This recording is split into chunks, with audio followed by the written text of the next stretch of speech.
Are you concerned about the Sixers here? Well, I'm very concerned because there's always something wrong with the Philadelphia 76ers. 1 minute it's Joel Embiid shooting jump shots, not attacking the basket, or we're questioning his motor. Another minute it's not only Ben Simmons refusing to shoot three-pointers, but it's going against the wishes of his coach, who said in the offseason that that was something that was going to change because he needed more of a perimeter threat. Then we go through the season and we expected big things from them, but they were struggling to be a top 4, top 5 seed. Then they get this 4.5-month break because of the pandemic. They come back out, and in these first few games, particularly the last two, they give up 46 points in the fourth quarter against Indiana. They give up 43, against San Antonio. And oh, by the way, in that game against Indiana, some dude named T.J. Warren, we couldn't tell the difference whether it was him or it was James Harden that was scorching the Philadelphia 76ers. The brother dropped 53 points, 19 of them coming in the fourth quarter. Oh, by the way, in these fourth quarters, the Sixers have surrendered 75% shooting from the field and 69% shooting from three-point range. These are deplorable defensive statistics, and when you're playing in a division or in a conference that has Milwaukee led by the Greek Freak, but surrounded by dudes who can shoot the basketball, Toronto and Van Vliet and Lowry and others who can shoot, and an emerging star in Pascal Siakam who can play. And oh, by the way, they have the experience of being the reigning defending champions, who, by the way, went through the Sixers in order to do it.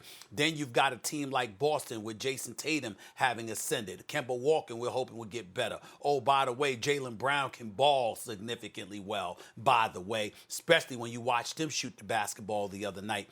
These are the kind of things that we have to pay attention to when we're looking at the Sixers in the Eastern Conference. So they need to be concerned, but it's not just because of these last two games in the fourth quarter. It's because they're one of those teams where there always seems to be something. We've got a question about one star. We've got a question about another star. We got a question about $100 million dude in Al Horford that they brought, but they now have coming off the bench because they weren't effective enough with him in the starting lineup. You got a guy in Shake Milton who, by the way, saved the day yesterday because he hit that three, with about 7 seconds left. And of course, there's always questions as to whether or not the coach, Brett Brown, really has their ear. We know he knows what he's doing. We know that he can coach in terms of X's and O's, but can he get the pulse of his players to get them to do what he needs them to do?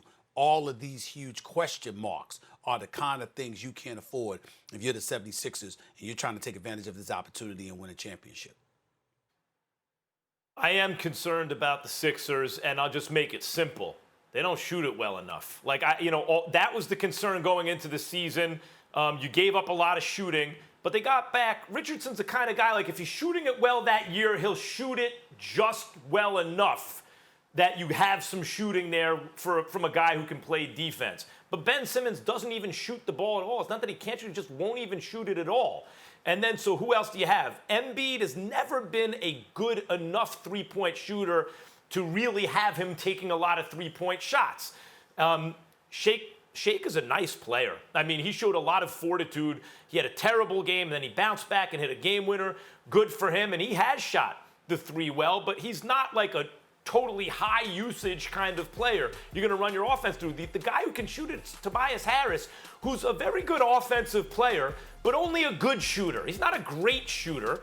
He's a good shooter, and that's the best guy they got. They just, in the modern NBA, you have to shoot it better than the Sixers to win, most likely. Now, it's not that it's impossible to, I don't think, as long as guys are taking threes and Richardson's hitting them at a decent enough pace and Shake is and Tobias Harris is, because of how high the talents are pitched of Ben Simmons and Embiid. Their talents are pitched so high that given the rest of the stuff, maybe they could do it if they're coached up just right. They finally figured out that Horford simply can't play with Embiid, and they have that figured out. But Stephen A., I will give you credit on this one.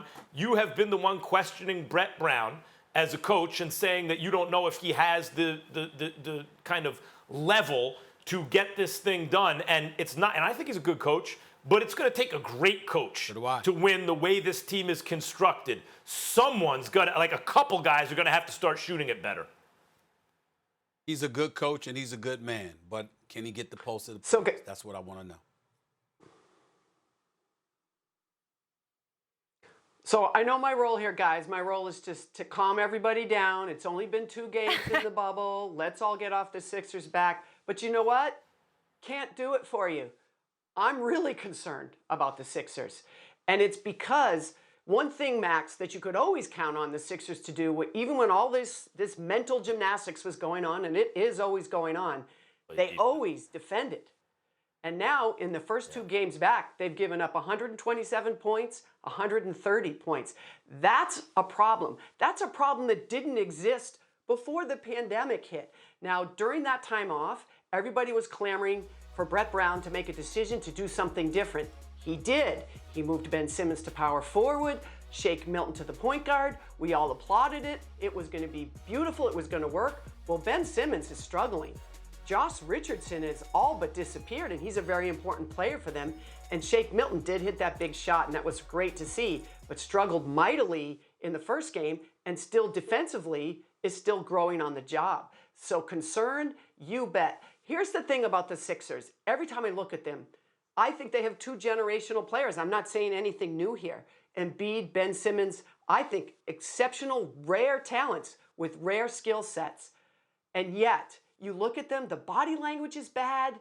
This is a team that, for whatever reason, it doesn't fit.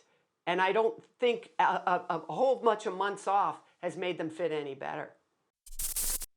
Thanks for watching ESPN on YouTube. For live streaming, sports, and premium content, subscribe to ESPN+.